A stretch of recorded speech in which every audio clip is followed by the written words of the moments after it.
और सब बढ़िया। दोस्तों ये बहुत से इंडियंस का सपना होता है कि वो सिविल सर्विसेज क्वालिफाई करके क्लास 1 ऑफिसर बने, हाँ जी आईएएस पीसीएस बने। और उनमें से ऐसे भी लोग हैं जिनमें मैं भी आता हूं, जो अपनी कैपेसिटी को जानते हैं कि यार मैं इसके लिए बना ही नहीं हूं, मुझसे इतना हार्डवर्क इतना डेडिकेशन हो ही नहीं पाएगा। और वो ये सोचते कि चलो कोई बात नहीं, एक आध बार पेपर ही दे दिया जाए ताकि फ्यूचर में बताने तो हो जाएगा कि मैंने सिविल सर्विसेज का पेपर दिया था। दोस्तों आप अपने आप को किस कैटेगरी में रखते हो, कमेंट सेक्शन में जरूर बताइएगा। दोस्तों आज बात करेंगे सिविल सर्विसेज के एग्जाम के क्वालिफाई करने से लेकर के उसके रिटायरमेंट तक की पूरी जिंदगी की। आखिर एक आईएएस आईपीएस की जिंदगी वाकई में होती कैसे है। यूपीएससी के सिविल सर्विसेज का एग्जाम पूरी दुनिया में सेकंड और इंडिया में पहला इतना ज्यादा कठिन, हाँ जी सबसे ज्यादा टफ एग्जाम है, जिसमें लाखों कैंडिडेट में से सक्सेस का जो परसेंटेज है ना वो 1% से भी कम, हाँ जी 0.4% से 0.7% ही है। UPSC union public service commission, जो कि पब्लिक सर्विस कमीशन या फिर फेडरल पब्लिक सर्विस कमीशन के नाम से 1 अक्टूबर 1926 में सर रॉस बैकर, जो कि इसके चेयरपर्सन थे, इन्होंने ही फॉर्म किया था। और इंडिया में सिविल सर्विसेज को इंट्रोड्यूस करने का जो क्रेडिट है वो चार्ल्स कॉर्नवालिस को है, और इन्हें ही father of civil services in India कहा जाता है। लेकिन यूपीएससी संघ लोक सेवा आयोग की संवैधानिक स्थापना देश के रिपब्लिक होने के बाद 20 अक्टूबर 1950 को हुई, जिसका उल्लेख भारतीय संविधान के अनुच्छेद 315 में किया गया है। यूपीएससी के सिविल सर्विसेज के एग्जाम के लिए हर साल 9 से 10 लाख एप्लीकेशन फॉर्म पड़ते हैं, जिसमें अप्रॉक्स 5 से 6 लाख कैंडिडेट्स प्रीलिम्स के लिए बैठते हैं, जिनमें 14 से 15 हजार कैंडिडेट्स मेंस क्वालिफाई करते हैं, जिनको आगे इंटरव्यू देने का मौका मिलता है। लेकिन केवल 700 से 1100 कैंडिडेट्स ही तीनों फॉर्मेट प्री, मेंस और इंटरव्यू क्वालिफाई करने के बाद वैकेंसी के अकॉर्डिंग फाइनल रिजल्ट में आते हैं। और लेटेस्ट 2020 के सिविल सर्विसेज के एग्जाम में केवल 829 कैंडिडेट्स का फाइनल रिजल्ट में नाम था। अब बात करते हैं कि यूपीएससी के सिविल सर्विसेज के एग्जाम में अपीयर होने की क्वालिफिकेशन क्या है। देखिए आईएएस, आईपीएस और आईएफएस के लिए केवल इंडियंस ही अप्लाई कर सकते हैं, और अदर पोस्ट के लिए नेपालीज, भूटानीज और तिब्बत के रिफ्यूजी, जो कि 1 जनवरी 1962 में इंडिया में सेटल हो गए थे। एक और बात जो बहुत कम ही लोग जानते हैं, हाँ जी जो लोग Pakistan, Myanmar, Sri Lanka, Kenya, Uganda, Tanzania, Zambia, Malawi, जायरे, Ethiopia या वियतनाम के हैं और जो इंडिया में परमानेंटली सेटल होना चाहते हैं, वो इस पोस्ट के लिए अप्लाई कर सकते हैं। और इस एग्जाम में अपीयर होने के लिए मिनिमम ग्रेजुएशन तो कंप्लीट होना चाहिए,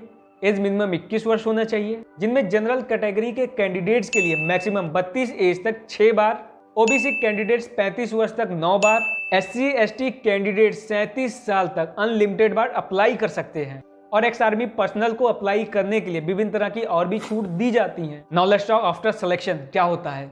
सभी ऑफिसर्स ट्रेनिंग, हाँ जी ओटीज फाउंडेशन कोर्स के लिए, जिसमें basic administrative skills, mental and physical activity, जिसमें mountain trekking, swimming, specially horse riding कराई जाती है। और सबसे फेमस इंडिया डे, जिसमें सभी ऑफिसर ट्रेनिंग ओटीज अपने अपने स्टेट का कल्चर जैसे कि ड्रेसिंग, फोक म्यूजिक, सिंगिंग और फिर फूड बनाकर अपने आप को रिप्रेजेंट करते हैं। ये सभी की सभी एक्टिविटीज 15 हफ्तों के लिए होती है, जो कि Lal Bahadur Shastri national academy of administrative LBSNAA, जो कि मसूरी में ऑर्गेनाइज की जाती है। और फिर इसके बाद आईएएस ऑफिसर ट्रेनी के अलावा अन्य ऑफिसर ट्रेनी 26 हफ्तों के लिए अपनी पोस्ट के अकॉर्डिंग, जैसे कि IPS officer trainee Sardar Vallabh भाई Patel national police academy Hyderabad, IFS officer trainee foreign service institute new Delhi, और ऐसे ही अदर ऑफिसर ट्रेनिंग ओटीज अपनी अपनी एकेडमिक ट्रेनिंग में चले जाते हैं। ट्रेनिंग के टाइम इन सारे ऑफिसर्स की सैलरी 45,000 होती है, जो कि इनको गिवन तरह तरह की जो फैसिलिटीज होती है इनकी फीस काट करके 39,000 के करीब इनको सैलरी दी जाती है।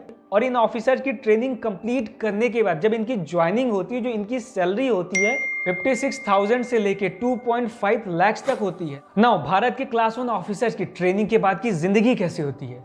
यार इतना टफ एग्जाम क्वालिफाई करने के बाद बनने वाले ऑफिसर को मिलने वाली फैसिलिटीज अन्य किसी प्रोफेशन या फिर किसी प्राइवेट सेक्टर में मिलने वाली फैसिलिटीज से कभी मैच ही नहीं किया जा सकता। हाँ जी वर्ल्ड क्लास की फैसिलिटीज। ट्रेनिंग कंप्लीट करने के बाद आईएएस, आईपीएस और अदर जो ऑफिसर्स होते हैं इनको free of cost huge government well furnished house या फिर बंगलो, जिसमें free electricity, free gas, free water, घर में काम करने वाले सर्वेंट या मेड, कार और यहाँ तक कि फ्री फोन सर्विस दी जाती है। और अगर ये क्लास 1 ऑफिसर किसी ऑफिशियल या फिर अनऑफिशियल काम के लिए किसी ट्रिप पर जाते हैं, तो वे कहीं भी पूरे इंडिया में गवर्नमेंट हाउस जो होते हैं या फिर बंगले होते हैं उसमें फ्री ऑफ कॉस्ट एकोमोडेट कर सकते हैं। नाउ लेट्स टॉक इनको मिलने वाली सिक्योरिटीज।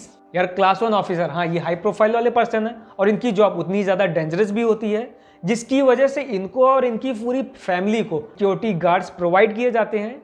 और अगर इनको लाइव थ्रेट्स या फिर इनकी जान को जोखिम होता है तो इनको एसटीएफ कमांडोज की प्रोटेक्शन दी जाती है। यार क्लास 1 ऑफिसर की जॉब प्रेस्टिजियस तो है ही, लेकिन रिटायरमेंट के बाद भी उतना ज्यादा प्रेस्टिजियस है। इन ऑफिसर के रिटायरमेंट के बाद इनको लाइफ टाइम की पेंशन और रिटायरमेंट के बाद भी कई तरह की पोस्ट जैसे कि यूपीएससी का मेंबर, कैग, मेंबर ऑफ पे कमीशन और चुनाव आयुक्त जैसी हाई प्रोफाइल वाली पोस्टें भी इनकी कैपेबिलिटी के अकॉर्डिंग इनको दी जाती हैं। At the end civil services officers की कौन कौन सी पावर्स होती हैं, जैसे कि एग्जांपल के तौर पे लेते हैं आईएएस, हाँ जी, डिस्ट्रिक्ट मजिस्ट्रेट, पूरे जिले के एडमिनिस्ट्रेशन की रिस्पॉन्सिबिलिटी।